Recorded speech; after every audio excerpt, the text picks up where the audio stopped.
राइना बचपन से ही खूब सुंदर थी। उसके लंबे लंबे घुघराले बाल से हमेशा उसका चेहरा ढका रहता। अरे भूतनी बनकर घूमती रहती है, चल तेरे बाल कटवा दूं।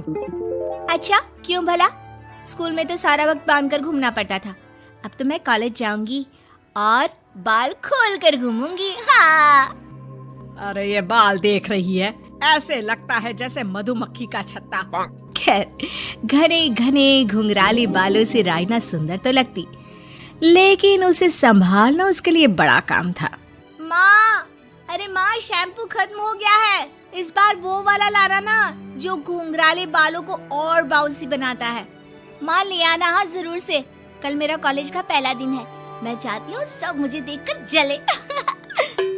अगले दिन राइना कॉलेज पहुँचती है, जहाँ एक लड़का उसे छेड़ते हुए कहता है, अरे लगता है चाउमीन में सोया सॉस कुछ ज्यादा ही गिर गया। अरे मुझे तो चेहरा दिख ही नहीं रहा। लड़कियां भी राइना का मजाक उड़ाती है।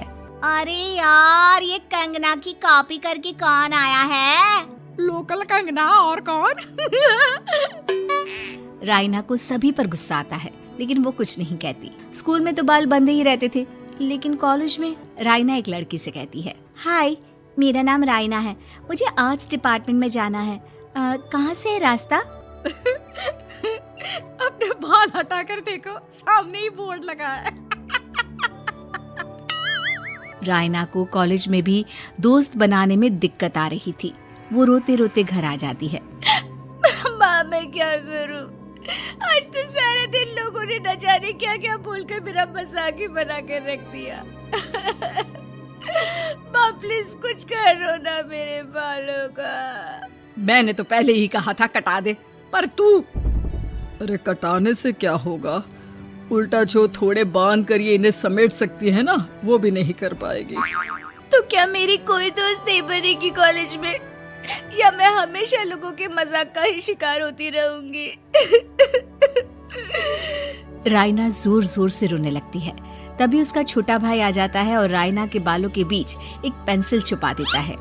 तभी उसका दोस्त भी पीछे से आ जाता है। अरे ढूंढो ढूंढो, कहाँ है पेंसिल? मैं नहीं बताऊंगा। दोस्त काफी कोशिश करता है, लेकिन उसे पेंसिल नहीं मिलती। वो वहाँ से चला जाता है। थैंक्स दी, आज आपके बालों ने तो मुझे बचा ही लिया। अच्छा, बहुत दिनों के बाद बालों को लेकर कुछ अच्छा सुनने को मिला। मुझे भी पहले लगता था कि मेरे बाल सबसे सुंदर है, लेकिन अब पता चला। अरे क्या पता चला, क्या हो गया? देख, किसी भी चीज के ना दो पहलू होते हैं, या तो तुम बालों से ही लोगों का मन जीतो, या फिर रोती रहो। अब ऐसे घने बाल तो तुम्हें भगवान ने दिए हैं। राइना को पिता की बात समझ में आ जाती है। वो सोच लेती है कि जिन बालों के कारण वो कॉलेज में एक भी दोस्त नहीं बना पा रही है, उन्हीं बालों से वो दोस्तों की लाइन लगवा देगी। अगले दिन कॉलेज में डेस्क में राइना बालों को आगे कर लेती है और लोगों को लगता है कि राइना का चेहरा पीछे है, लेकिन राइना घने घुंघराले बालों को हटाकर हंसने लगती है। देखा मेरे बालों का कमाल, इससे मेरा चेहरा भी नहीं दिखता और मैं चलती क्लास में सो भी सकती हूँ। सभी राइना को देखकर हंसने लगते हैं। क्लास में परीक्षा चल रही होती है, तो राइना अपने बालों में चीटिंग के पेपर छुपा छुपा कर आसपास के बच्चों की मदद भी कर देती है, जिसके बाद से तो राइना क्लास की हीरोइन बन जाती है। वाह राइना, तेरे बाल तो बहुत कमाल के हैं। मैं तो इन्हीं के कारण पास हो गई। और पता है, मैं तो अपने काम का सामान राइना के बालों के बीच में ही फंसा देती हूँ।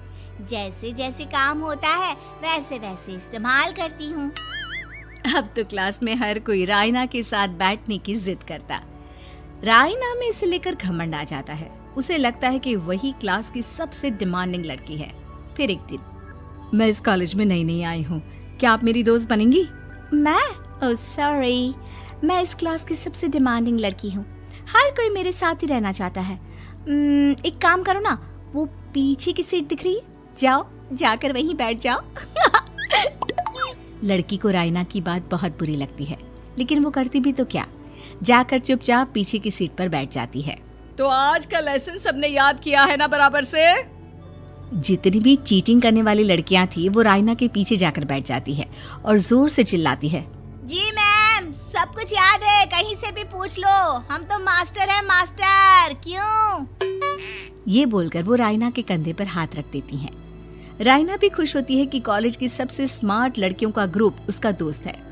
पीछे बैठी वो लड़की देखती है कि कैसे मैडम के सवाल लड़कियां रायना के सर को देखकर दे रही है। शाबाश, मुझे खुशी है कि तुम लोग इतनी अच्छी पढ़ाई करने लगी हो। मैं प्रिंसिपल से कहकर तुम लोगों की स्कॉलरशिप की बात करूंगी, जिससे तुम लोगों के माता पिता का पैसा जो फीस में लग रहा है वो बच जाए। सभी लड़कियां खुश हो जाती हैं। टीचर के जाने के बाद एक लड़की कहती है, गर्ल्स, अब हम लोग ना सिर्फ सबसे स्मार्ट बल्कि सबसे इंटेलिजेंट भी हो गए हैं। इसी बात पर आने वाले संडे को मेरे घर पर पार्टी, सबको आना है, ओके? सभी लड़कियां पार्टी के लिए एक्साइटेड हो जाती हैं। रायना भी। माँ, मेरे कॉलेज की सबसे स्मार्ट लड़की ने पार्टी रखी है संडे को। मैं भी वहाँ सबसे अच्छी दिखना चाहती हूँ, लेकिन ये बाल। घुंघराले बालों का तो कर भी क्या सकती है। तभी उन लोगों की नजर पार्लर के एक इश्तिहार पर पड़ती है जो 3000 रुपए में बाल स्ट्रेट कर रहा था। माँ, मुझे पैसे देना, मैं बाल सीधे करवा कर आती हूँ। संडे को पार्टी में सबसे अच्छी लगूंगी। बस फिर क्या था, अपने घुंघराले बालों को रायना पार्लर जाकर स्ट्रेट यानी कि सीधा करवा लेती है। और फिर पार्टी वाले दिन, हाय गर्ल्स, कैसी लग रही हूँ मैं? ओह नो, शिट, ये क्या करवा लिया बालों का हाल? और जिसके घर पार्टी थी वो लड़की, अरे ये क्या करवा लिया? तुम्हें मालूम नहीं है, जिस बालों में चीटिंग रखकर हम लोग टीचर के अगर इम्प्रेशन जमाते थे, उन बालों को तुमने। अरे हमें तो स्कॉलरशिप भी मिलने वाला था, अब तुमने बाल सीधे करवा लिए। अब तुम हम लोगों के लिए किसी काम की नहीं हो। अरे लेकिन हम दोस्त तो है ना, क्या मैं अच्छी नहीं लग रही हूँ? हमें तेरे अच्छे और बुरे लगने की कोई जरूरत नहीं है। हम लोगों को तेरे बालों से फायदा था, अब वो नहीं है तो हम तेरे दोस्त भी नहीं है। जा जाकर बाल वापस घुंघराले करके आ, तभी तो हम लोगों की दोस्त बन सकती है। रायना रोते रोते घर आती है और माँ को सारी बात बता देती है। माँ, ला पैसे दे, मैं बाजार जाकर बाल ठीक करा के आती हूँ। लेकिन माँ, मुझे ये बाल बहुत अच्छे लग रहे हैं, काश ये बाल मैं पहले ही सीधे करवा लेती। देख बेटा, पैसे तो मैं तुझे दे दूं, लेकिन वैसे बाल करके तू फिर ऐसे दोस्त बनाएगी जो तेरे साथ मतलब के लिए जुड़े हैं।